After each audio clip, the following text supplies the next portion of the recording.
We're going to get right into it and discuss all of those headlines and more with Kentucky Senator Rand Paul. The senator was good enough to join the program despite a very busy day on Capitol Hill. Senator Paul, thanks for being here.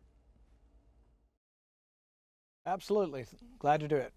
All right, Senator, I want to begin with the president's comments yesterday on border security. Now, in that heated exchange in the Oval Office with Chuck Schumer and Nancy Pelosi, the president said he will shut down the government if the wall is not funded. Where do you stand on this, Senator?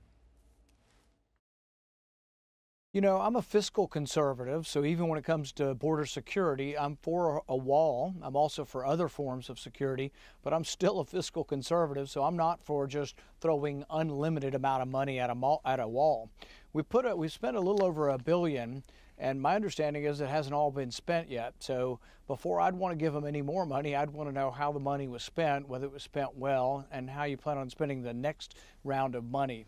And so I think we have to look at this and look at the cost of it. Some of them are estimating $25 million a mile. I think that's outrageous, and that's just, once again, government not being policed well enough by those of us who should say, where's the money coming from? So I am for border security. I am for a wall, but I'm also for a conservative wall, not a unlimited spending wall.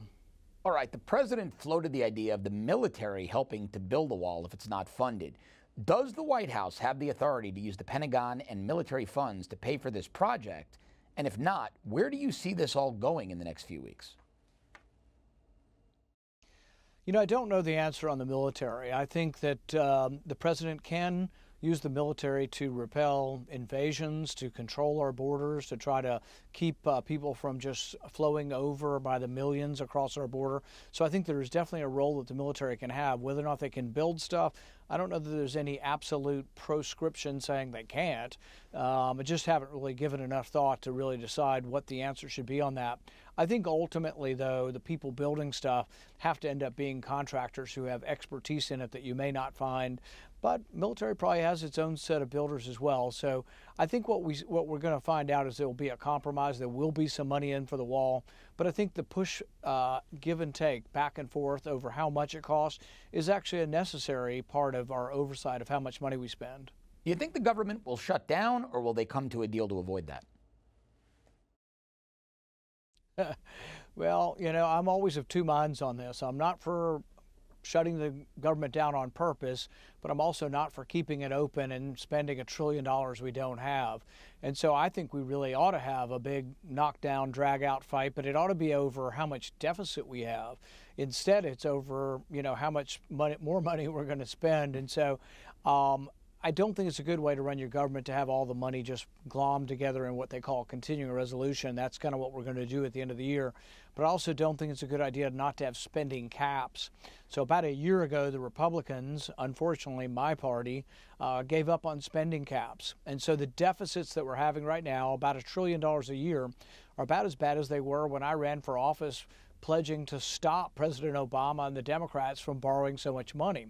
I'm still voting that way, but unfortunately some of my brethren in the GOP decided that it was more important to spend money. But it is a real problem, and it makes our country weaker to have a burden of a $22 trillion debt. Yeah, certainly does. Okay, let's switch gears, Senator. Saudi Arabia is on the docket today for you and your colleagues in the Senate after the killing of American journalist Jamal Khashoggi, or Washington Post journalist. He was not American, I should say, Jamal Khashoggi.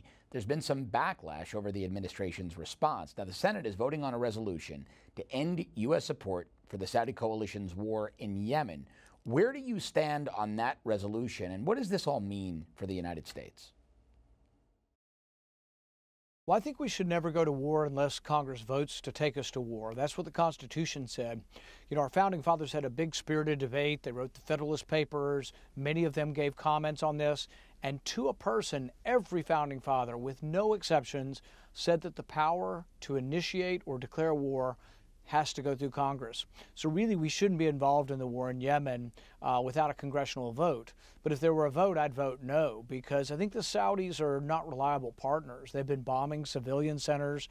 They bombed a school bus and killed 50 children about a month ago. About a year ago, they bombed a funeral procession, killed 150, wounded 450. Yemen is one of the poorest countries on the planet. There are 15 million people living on the edge of starvation. And Secretary Pompeo asked the Saudis to quit bombing civilian centers in Hodeidah about a month ago. And since then, they've continued to bomb the civilian centers. In fact, several hundred more bombs have been dropped on Hodeidah by the Saudis. So no, the Saudis need to be told what they're doing in Yemen is unconscionable, but also what they did to lure this dissident Khashoggi into a consulate, one of their consulates where you're supposed to be protected, and to kill and dismember him. My goodness, I mean, the killing of Khashoggi, the war in Yemen, but really this is on the heels of something even worse. People need to not forget 9/11. I mean, 9/11, we were attacked by 15 out of the 19 hijackers from Saudi Arabia. There were missing 28 pages. We finally got revealed about the 9/11 Commission report. It revealed the Saudis were involved and that people were paying these people who were Saudis to be here to attack us and to organize this attack.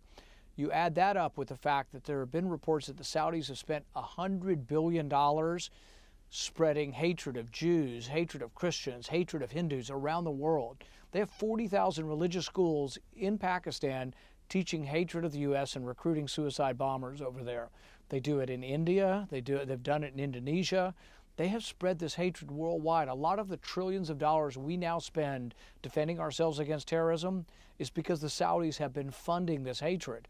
And so I think we need to not forget that the Saudis are the largest state sponsor of radical Islam and violent jihad against civilians. So I've got a lot of reasons to be unhappy, and so I will vote to stop the war in Yemen and to stop our support for the war in Yemen. All righty. This week, let's talk about criminal justice reform, Senator. This week, you called on Majority Leader Mitch McConnell to allow a vote on that criminal justice reform bill. Speaking in Louisville, you told the crowd to call his office and say, quote, "Please let us have this vote." Well, it appears that call worked, as a vote is expected soon. So what changed the leader's mind, and why is this bill so important to you? Well, you know, Senator McConnell always promised he would give us a vote, and he kept his word. So I'm very proud of that, and we are going to have a vote. I think nearly 80 people will vote for it. Some of the things in this bill are just humane. One of them is if your family member's in prison, the prison system should try to keep them within 500 miles of your house. A lot of people do make mistakes. Some people have to go to prison, but one of the stabilizing forces in their recovery and getting out of jail eventually is having family members they can meet with. Women who are pregnant in jail shouldn't be shackled to the bed while giving birth. Women should have their health needs met while in jail. We are not a barbaric country. We are a humane country. Those are some good things. And then there's some sentencing changes. I think someone who sells marijuana 3 times should not get life in prison. I think that's insane. We have now a dozen states that have legalized marijuana.